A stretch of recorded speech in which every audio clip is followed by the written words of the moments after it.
my philosophy is that music is something that is diversified. Music is something that, as long as you enjoy it, if you don't want to hear rap, then don't listen to it.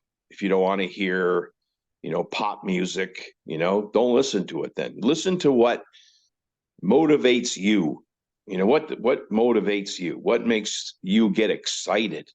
What excites me is the most. I mean, what excites me the most is rock and roll, but I also love jazz. I also love to hear classical music, as I said.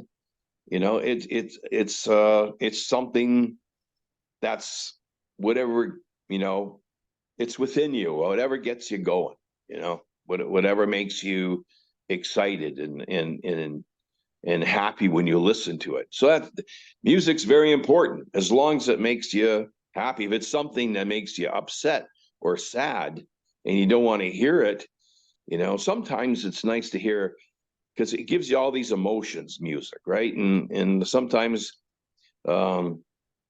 if you listen to a song and it reminds you of a sad time, sometimes it's a good thing, but then sometimes it's a bad thing. It's within you how to really accept it, where it's something that, oh yeah, I remember that time. It was sad, but I got through it. And then there's some that are too sad, makes you too sad, and then maybe don't listen to it. Don't listen to that song. Move on to something more uplifting. I don't like what's going to be going on with music. I think with AI, Yeah. I think it's going to change music substantially in the next while. Sooner than later. I think it's already starting already. So I think that you got to watch out for AI with regards to music. I mean, it becomes something cold, doesn't it? When AI can just write a song, and it doesn't come from the heart of a human being or the mind of a human being.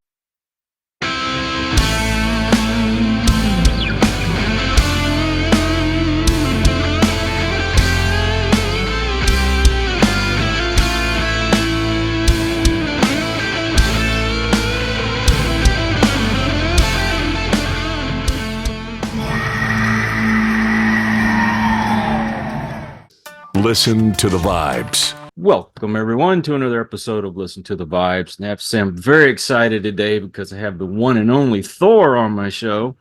And he's got a new album coming out March 22nd. Thor, what have you been up to? I've been writing a lot of songs and getting ready for the new album. I guess I started writing a couple of years ago. I had all these songs in my head. Going back to 2020, we were on a major tour promoting an album called Rising, and the pandemic hit, and so we were unable to finish the tour. So I had to get the band and myself off the road, and then got back to sort of this weird, strange life of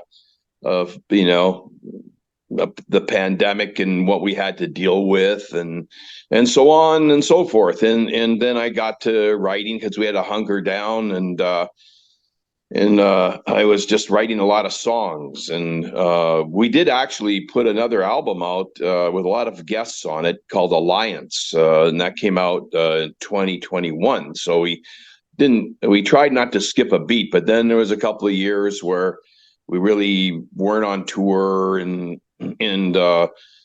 things had to ease off from the pandemic, and I had all these songs. So it's the 50th anniversary was coming up, so I thought, hey, why not do something for the 50th anniversary, because it's a long time for an artist to be in the business. And so all these songs were in my head, and I actually pulled a few from that were never released also on the album, and came up with, as I said, there's still some life left in this iron horse. And I thought, hey, that's kind of an interesting title. So Ride of the Iron Horse, and here we are.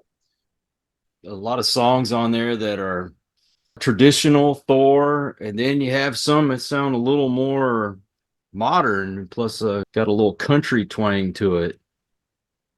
Yes, going back to the 50s when I was a young boy, I was really into the Adventures of Superman, and there was George Reeves as Superman, or reruns of the Boris Karloff Frankenstein. I like monsters, but I also was a big fan of cowboys and these legendary icons of the Old West. Like Billy the Kid and Roy Rogers and Hopalong Cassidy, and I would love watching these. Uh, you know.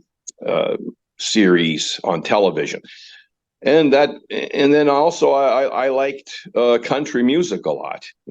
I thought country music was fantastic, and I would get into a lot of the stars of the time. But also, along with that was rock. Of course, when the Beatles came out in '64, and that got me really into pop music a lot. Before that, I was playing accordion, and then I started playing bass after the Beatles. But this is just a natural you know, transgression into something I always wanted to do. Yeah, there's a hint of West, of country music in there, but it's still rock and roll, or it's still metal. But why not combine the different kinds of musics that come in your head? You're influenced by. I don't know. Have you heard the new album? Yes. Okay, all right, and I think there's some pretty good writing on there. I feel over the years, as even though I've had plenty of critics who say I can't write or whatever, I can't sing, can't write. I guess I'm trying to be defiant and say, hey, I can sing and I can write, and and I think there's some pretty good tunes on there, and I think my voice. I just got a review where they said my voice sounded like Leonard Cohen on one of the songs. And he's one of my heroes as well, and maybe over the years my voice got a little deeper. But yeah, the strength is in the music. If I can't go out there, put on a show, always will put on a show.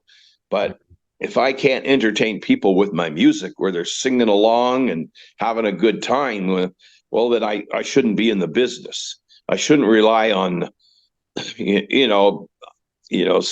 bending steel in my teeth, and these antics that I had to grab attention when I was a young boy, getting into the business. That was my calling card when I first got in. You had to do something to grab the attention of the record labels and the fans, to make you stand out from other bands, right? And I'm kind of past that point 50 years later. Alice Cooper was one of my influences back then, and of course Kiss, and those guys did the stunts back in the early '70s. Was when you had to kind of be bigger than life, yeah. And the bigger the show, the better, right? And I'm kind of in this modern day of Thor. I'm kind of doing things that are more fun, maybe more intimate with the crowd.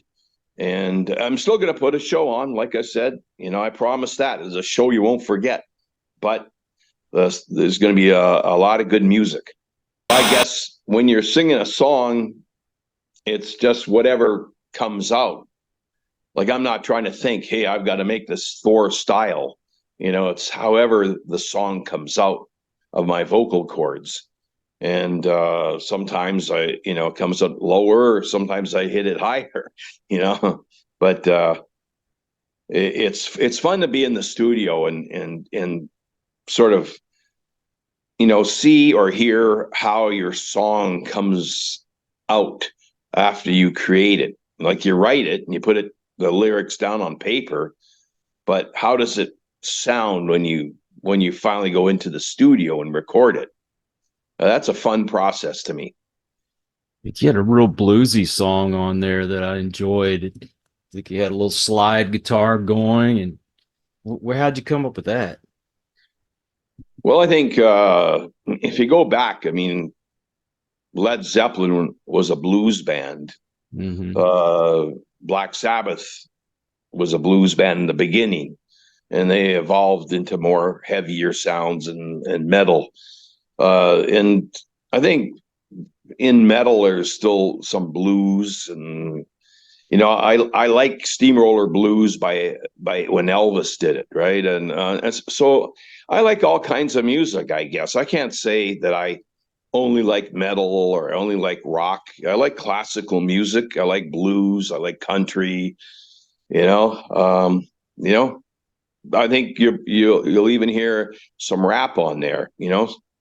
Why not dabble into all of them? They're all fun. They're all influential. Do you have a specific process to writing music? Uh, the first song I wrote for this album, I was riding in my car, and it just came to me. It just suddenly was in my head as I looked at the landscape go by, and started thinking, oh man, I got to remember that song. So I sometimes try to have a tape machine or a recorder in my car, and then try to hum something, at the stop sign. you know you're kind of riding down the road and you're got the song in your head, but you gotta unless I have the recorder on all the time, but I don't do that. I put it on when I want to record something. Can I ask you about your resilience? Because I know you've been through hell and back again, especially like with your health. How do you keep going?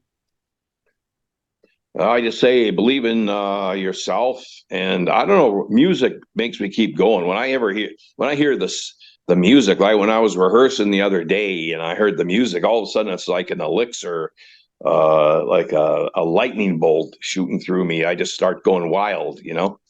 It really does something. Something in music that is very important to me, and gives me exuberance. Now, if you don't want to talk about this subject, I understand, but I've gone through a lot of mental health problems. How have you been dealing with that nowadays? Uh, I'm totally fine, and I'm doing very well. You know, just enjoying life. I couldn't be happier right now. I always try to help people when I can, out there, and try to keep, the main thing is to keep positive, and you know, listening to music, and doing things you want to do, having goals in your life. And maybe that's another thing why I want to do this album, because it's a goal, right? It was a goal to complete the album. It was a goal to get out there and tour and promote the album. And those are good things. They're positive. They're things I look forward to, look forward to meeting the fans again. Yeah, you're going back on tour again, right? That's right. Yeah. We start in Denver on March the 2nd, in Salt Lake City, Utah, March 4th, and then into Los Angeles for a huge 50th anniversary event. And that'll be on March the 8th. It's going to be a big one at the Whiskey A Go Go, whereas, very legendary place. I think everybody's played there. Started off with Johnny Rivers back in, I think, 1962, and since then Van Halen's been there, the Doors, you name it. Kiss has played there. Yeah. It's a happening place. I don't like what's going to be going on with music. I think with AI, Yeah. I think it's going to change music substantially in the next while. Sooner than later. I think it's already starting already. So I think that you got to watch out for AI with regards to music. I mean, it becomes something cold, doesn't it? When an AI can just write a song, and it doesn't come from the heart of a human being or the mind of a human being. Yeah, didn't they just do a Beatles song using AI? Yeah, but that was more isolating John Lennon's voice. It still was a Beatles song created by John Lennon, and actually Paul McCartney wrote a part in there that was very catchy. Yeah. But the only thing they did with AI there was to isolate, yeah, John Lennon's voice, so you couldn't hear all the banter in the background when he first did the demo. So that's the only, but then when you start having songs written by AI, an AI written song, you just program everything, into the computer and it writes a song. Well, that's not cool to me. I told my wife, said you watch, one day they're going to take like Prince's voice and write a whole new song and have it to where it sounds like he's singing it. It'll happen. Well, they're already starting to do things like that. So Yeah. watch out. I think they did that with Johnny Cash. They could very well have. I know they're doing it with a lot of artists. There's going to be a lot of changes in many ways, and where artists are going to become avatars, like Kiss want to be an avatar coming up. In 2027, they already have the Avatar or ABBA show in just outside of London, where it's them recreated as their younger self, Mm-hmm. doing very well. So that's where that's all going to go. It's going to be very interesting. But that's where music is going to change a lot. Speaking of change, does it make it harder on you now that everything's streaming? Well, you don't make as much money, when Spotify gives you 0.01 cent or less on every stream, and you got 20,000 streams, and you come up with $5, or not even that. I mean, it's hard on the artist. And then the new situation that I'm hearing about is where if a new artist is not making enough money, well, they'll give what there is to those artists who are making lots of money, or who are making more money, I should say, the ones that are more popular. So what are you doing it for then? I guess you got to do it for the love of the music. Yeah, it's got to be tough, especially if somebody's just getting into music. Just throw it on Spotify or YouTube and you don't make nothing. It's a lot tougher now for the younger artists than it was when I came in. When I came in the 70s, the record companies were fat cats, and so were the artists. If you had some hits out there and you had hard copy vinyl and you're getting paid $1 per record and you sold 1 million records, you're doing okay. But things started changing when Napster came in. I mean, even in the CD era, bands were still making money, but Napster with the free downloads, etc., changed a lot of things, and it just kept getting worse from there on. This is going to be on vinyl as well, right? Yes, we got Coke bottle green vinyl. Oh, wow. Yeah. Yeah, is there going to be lyrics on there, anything special inside the sleeve? I don't. It'll be more pictures, and I mean the artwork that Cleopatra Records does is amazing. It'll be a lot of cool artwork, and it'll be a beautiful package. If I read a comic book artist actually did the cover. Yeah, Timo Wuerz did the cover from Germany, and he also did Alliance as well, the Alliance cover. Yeah, it was almost a Boris Vallejo look to it. Yeah, he's got that Germanic kind of if you see his Batman, it's really unbelievable. Like, the kind of stuff he does, it's really got it's sort of a gothic superhero look to it. Very interesting.